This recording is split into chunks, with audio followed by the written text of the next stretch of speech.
Hello, today it's time to enjoy because we're going to prepare a recipe with just 3 ingredients.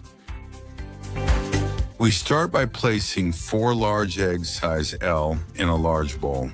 Here we also add 3 cans of tuna, about 240 grams from which I have drained the liquid. So there you go, right? I use tuna in water, but if you have it in oil, that works too. The important thing now is to mix everything very well.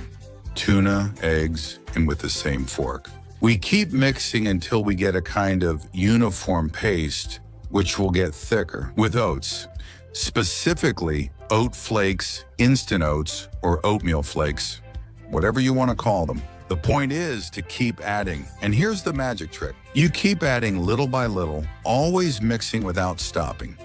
That way you make sure you always get the perfect texture.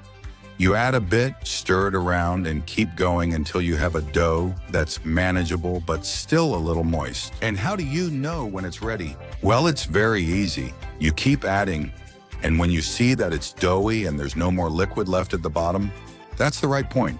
Look, I think I have it now. See, like this? Dense, but it doesn't release any liquid anymore. Perfect. We already have everything ready with our only 3 ingredients. Now we add a splash of oil to a pan. We spread it well so that it's nicely coated with a very thin layer. And we add a spoonful of the batter we just prepared. With the same spoon, we shape them so they come out round and nice. We repeat the process with as many as you can fit in the pan, and then you just have to wait a few minutes on medium-high heat until they turn golden brown. When you see that they're a little golden, flip them over.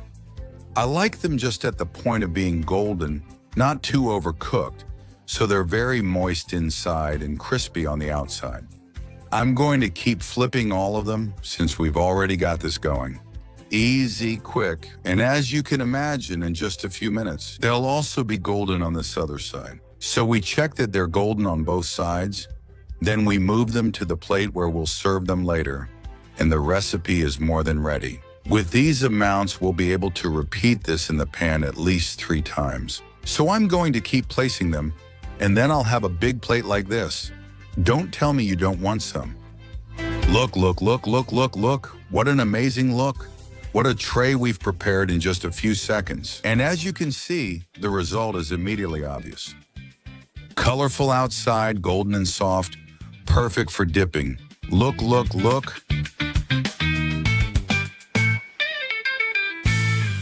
It's amazing that just 3 simple ingredients can make something so delicious.